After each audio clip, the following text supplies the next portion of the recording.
Former KKK leader David Duke hopes Donald Trump's rise to power can propel him in Louisiana Senate bid.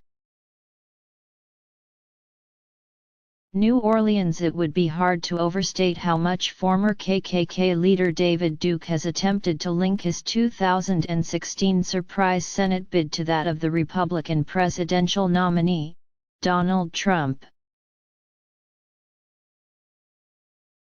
He mentioned Trump during a YouTube announcement of his bid and spoke repeatedly during an hour-long news conference about how Trump and the Republicans had embraced his vision of America. References to Trump now compete for attention on Duke's website with anti-Zionist posts that include the theory that Jewish conspirators somehow worked passages from a Michelle Obama speech into Melania Trump's convention address last week.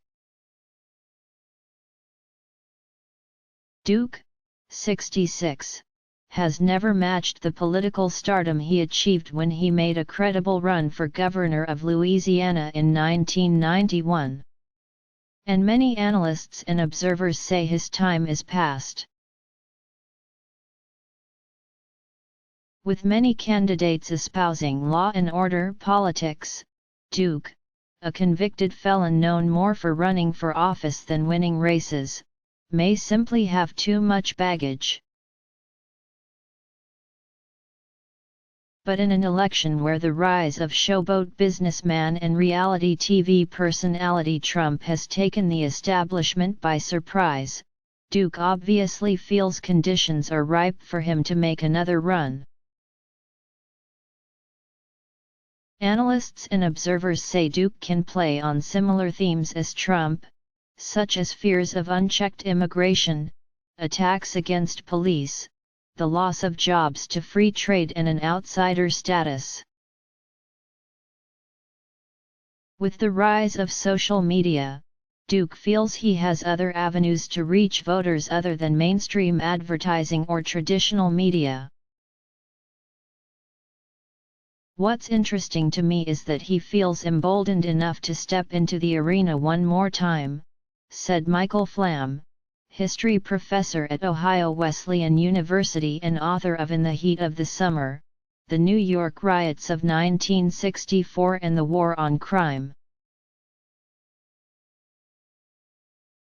I do think the Trump campaign has brought a racial backlash element back into the mainstream, said Flamm. Duke, who donned Nazi regalia in college, led a Ku Klux Klan faction until 1980 before moving on to found white rights organizations.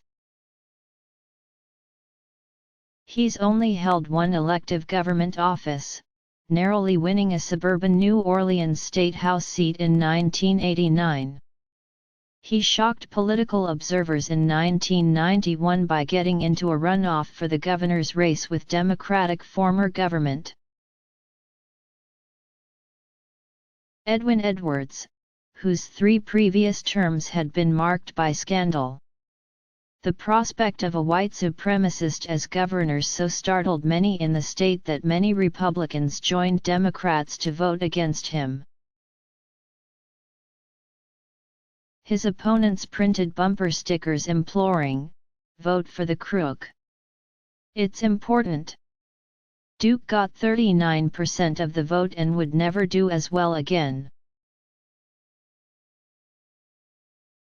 At work at the time, says longtime pollster Michael McKeon, were factors that went beyond any anti-black vote that was at the core of Duke's appeal: economic doldrums following a crash in the oil economy in the 1980s, broad disaffection with the federal government and a fear of a loss of control. Louisiana is again suffering with a weak oil economy. And, McKeon, who predicted Duke's 1991 success, says anti-government fervor is even higher now. Trump's anti-immigrant, anti-free trade stance appears to dovetail with Duke's long-held insistence that white descendants of Europeans in America are the victims of discrimination. Many white supremacists they prefer the terms Europeanists, alt-right, or even white nationalists rallied behind Trump at the Republican National Convention last week.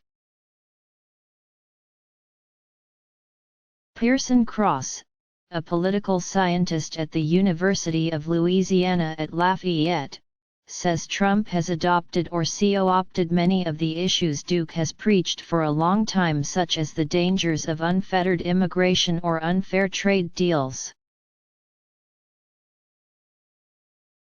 Speaking of Duke, Cross said, he sees that his issues have come back to be center at least in the Republican Party. Trump faced criticism from some GOP leaders for failing during the primary season to immediately denounce the tacit endorsement from Duke, who once said on his radio show that a vote for any other candidate is really treason to your heritage. Trump eventually did disavow Duke, and after Duke declared his candidacy Friday, Trump swiftly said Sunday on Meet the Press that he rebuked Duke's support. Cross said he anticipates that the Democratic Party would attempt to link Trump and Duke, pointing out that a former KKK member admires Trump and the way he's operating.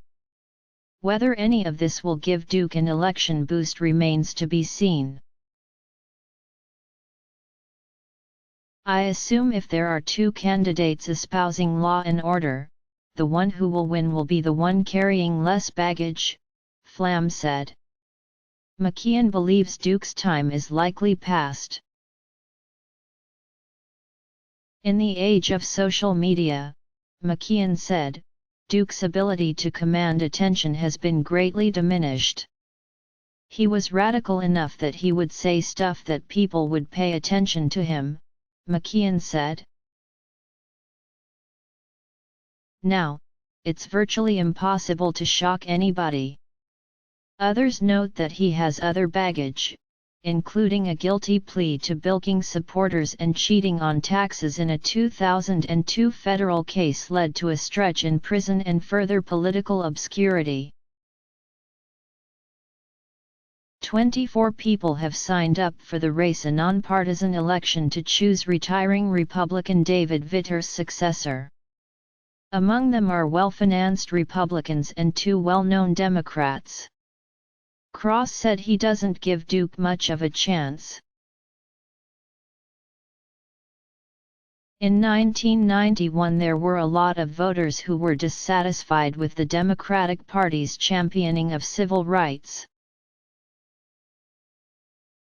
But at that time Republicans had not really made overtures to them the way they have in recent years, playing up concerns over immigration, for example. He anticipated the most likely runoff would be between one Republican and one Democrat, and the Republican probably wouldn't be Duke.